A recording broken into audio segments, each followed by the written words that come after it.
They thought this was just shitty radio. Yeah. You know?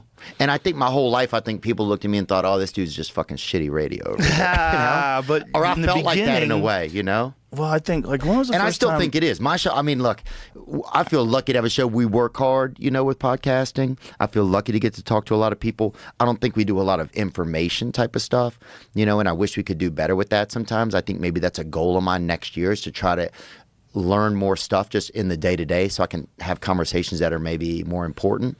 But then also, maybe that's not what I'm supposed to do, and I'm just supposed to be just having conversations that are fun. And so... Well, it's what you're supposed to do if that's what you want to do.